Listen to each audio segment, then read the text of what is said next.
How about a great win last night for the Red Sox? Something we missed last year, I think, from this team. They come back in the 9th inning, down 5-2, a fantastic win. This is a resilient team. This is a good team. This is a likable team. This is what baseball is all about in Boston. This team is going to be a heck of a lot of fun to watch this summer. I'm pumped for this season. And it's already, for the season that's been going on, it's already been a good season. And one of my favorite parts, no more Bobby Valentine. No. Great to see him out of there. Worst part of the Red Sox last season. I think it's really great that the Red Sox have rebounded from the year they had last year. It was so deflating to see Boston. That's always been such a baseball city. We were almost ashamed of the Red Sox, as the season ended last year. I think it's really been terrific to see them turn around and not only compete, but they're tied for the top of the air at least, and they were up top for a number of games. Yeah, I think the Red Sox are definitely improved over last year. They've won World Series in the last decade, so they're definitely they definitely got the team, they definitely got the payroll to do it, and Boston being a baseball city, Fenway Park, all those sellouts at Fenway Park, and now it's finally back. And I think after this win, when fans see these kind of wins, then that makes it really exciting, and more people are even going to be watching them once they come back like this. If they're coming back 5-2 in the bottom of the 9th, this is going to be more exciting than ever for them. Yeah, this is definitely an exciting, fun team to watch, and a big reason for their success has been their pitching. Clay Buchholz and John Lester, especially at the top of that rotation. And today, Clay Buchholz got scratched. He's had the injury problems. He got 189 innings last year. He has never really gotten around that 200 threshold inning. Are you concerned about this injury scratch from Clay Buchholz? One thing that's been about Clay Buchholz through his entire career is it's been said that he is breakable. He's going to break down at some point because just the way his body is, the way he is as a person, he doesn't have the biggest frame to support the pitching that you need to do in the MLB and to go the 200 innings. So I think it could become an issue, especially if they do have to continue bringing the mess that is Alfredo Aceves. So it's going to be a very interesting thing to watch for the rest of Buchholz's career. I think I would be pretty worried just looking at just how good Buchholz has been so far this year. You don't want to lose that. It's just, you're going from somebody with a 1.23 ERA. 1.73, yeah. Yeah, sorry. To an 8.2. Yeah.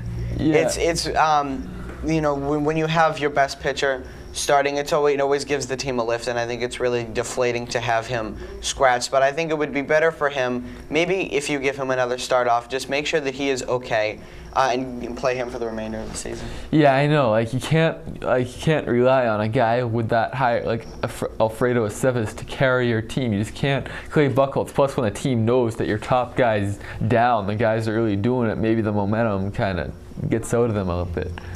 Yeah, I'm concerned, definitely, because this guy, him and John Lester are your top two guys. He leads the MLB in ERA right now. He's 8-0. He's going to win more games for you. And if he goes down, you don't have much after that. I'm concerned about Dempster, and I'm concerned. You don't know what Felix Doubront is going to give you. He's a definition of up and down. So you need Clay Buchholz to stay healthy, especially with the history he's had in the past. So I'm definitely concerned about that. The Phillies are coming to town. Interleague play starting. Jonathan Papelbon's first game back at Fenway Park. Possibly his first game Possibly, back. Or first return trip to Fenway Park as a member of the Phillies. What are you looking for in this series? Well, obviously I'd love to see Papelbon come back. I used to be a big fan of him when he was here in Boston. But it should be very interesting to watch the game tomorrow with Cole Hamels, as he has gotten some of the lowest earned run support, the lowest run support in the entire league coming into today, as I believe it was 20 runs throughout the entire season or something ridiculous like that, averaging about 2 per start.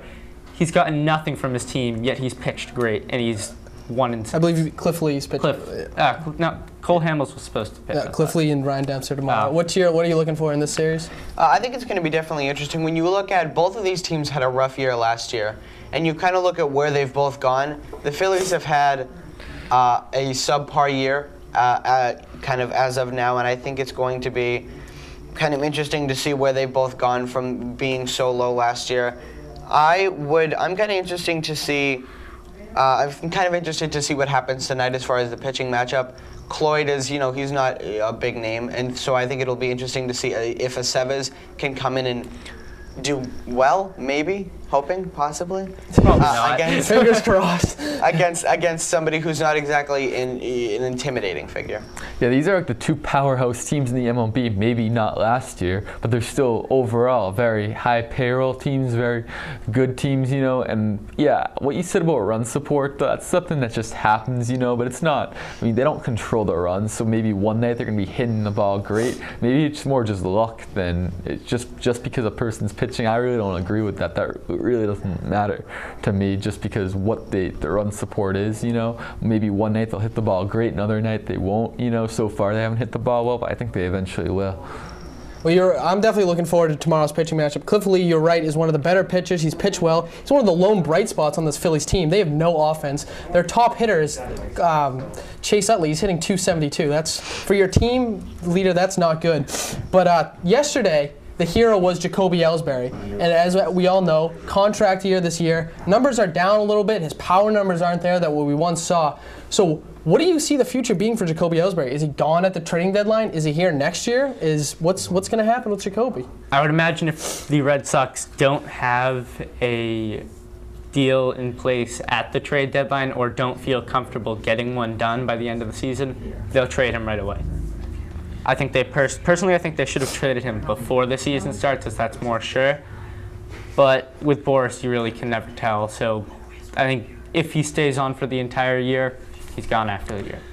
Yeah, I don't expect Jacoby Ellsbury to be in Boston for much longer than possibly the beginning of, or rather the end of this season. I think that you can get a lot for him because I think that he can do well in, maybe if he gets a change of setting. But I think that in Boston he has had some great seasons, but he's also been, you know, he has been injured, and he's been not as reliable as he may have seemed when he was first introduced to the Red Sox. So I won't expect him to be here for much longer. Yeah, I think Jacoby Ellsbury is a very high-value player, but you know, he hasn't exactly produced the way you want him to. So yeah, if they trade him, maybe they could get maybe they could get like draft picks or whatever, or another good player, maybe a good fit for the Red Sox. You know, Jacoby Ellsbury is a very good player, but I think they could get even more for Jacoby Ellsbury. So, and when he's getting injured and he's not producing exactly how you want him, you can trade him. It's kind of good to get change when he's not exactly where you want him to. My biggest concern with Jacoby Ellsbury right now, though, is that he's hitting .249 in a contract year. Mm-hmm. This is the year you should be hitting .320 and being excited and motivated to get that big contract. Boris wants him to get $20 million a year.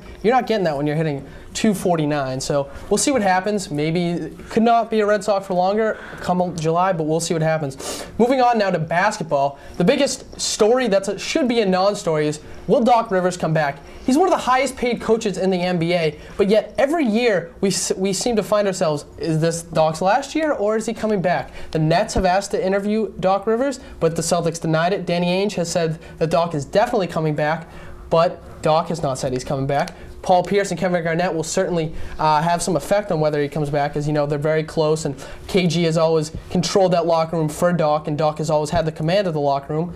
So what do you guys see happening? Is this what's going on right now? Doc's going to come back. There is no story here.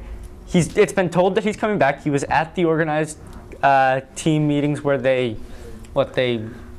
had tryouts for new players that were going to be in the draft this summer. There's no story here. They're looking at it's a conspiracy theory that isn't plausible. They said he's coming back. He has no reason to not come back. He's going to make a ton of money. What sense would it be for him to leave? And he's not even that old either. I mean, the theory out there why he would leave is that they won't be good next year. And his value's up right now, wants to coach the Olympic team, maybe take a year off, then coach the Olympic team. We don't know, but what do you think? I don't know. I would be surprised if Doc sticks around for much longer, because I don't think he wants to be around here, because there's going to be a lot of revamping of the team when KG and Pierce leave. There's going to be a lot of new pieces that are going to be added, and things are going to be rearranged. And I don't know if Doc wants to be here for the whole kind of revamping of the whole team. I just don't think that that's something that he wants to, because if you're there for the first year, you would want to stay for a while. So I don't really see him being. They said that he's coming back this year, so I would expect him to come back this year, and that might that might be it for him. Yeah, I know. Doc Rivers has kind of been with these players like Pierce, Garnett, Allen at the time. He's been with these players for a long time. Now that after Pierce and Garnett, are all like, if they leave, I mean, it's just new players. He's kind of has to rebuild a whole new team. And coaching the Olympic team, yeah, I agree. His value can't really go down as a coach because right now his value has been very high. However, this year it probably did go a little down, not that much, but he was only a 7th seed, didn't make it to like the Eastern Conference Finals or anything. So I don't know. He might. It's just when he has to rebuild the team, it's very it's challenging to rebuild the team, and they're probably gonna be down at first. They might get up eventually, but depends how long he's really planning on staying. Yeah, I think he's getting paid a ton of money. He's one of the highest paid coaches in the NBA. He needs to stick around. You're under contract. At least run out your contract. I think he's a good coach. I think seems like a nice guy. I think the Celtics need him. I don't know how well him and Rondo get together, but I think it's important that he stays here in Boston. But anyway, moving on now. This past week was Terry Francona's comeback to Fenway Park, and as he comes back, he sees all his old friends. Dustin Pedroia, John Farrell, all his old buddies, and one of his old buddies, Don Arcillo, and him had an interesting exchange in the dugout. Take a look at this video.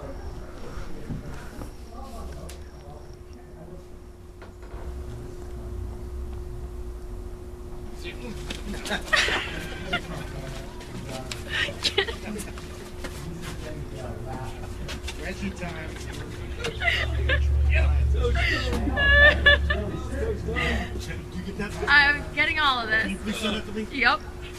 Can you send the video with the highlight of the audio so I can so I go to sleep tonight? How come his voice goes up every time he does something on the field? Reggie? Come back here, you big baby. How awesome is that? And that was Jenny Dell recording that, and you hear her laughing in the background. I mean, that's just awesome, seeing Don Arcillo and Terry Francona reunite like that. I love that stuff. Yeah, it's cool to see. Maybe taking out, he didn't exactly have the easiest, he didn't exactly have the best tensions when he left with, a lot of the higher-ups in the Red Sox organization, so maybe taking a little bit of anger out on Portnoy. Yeah. Probably thought it was Larry Lucchino. Yeah, no, he knew it was done. Yeah.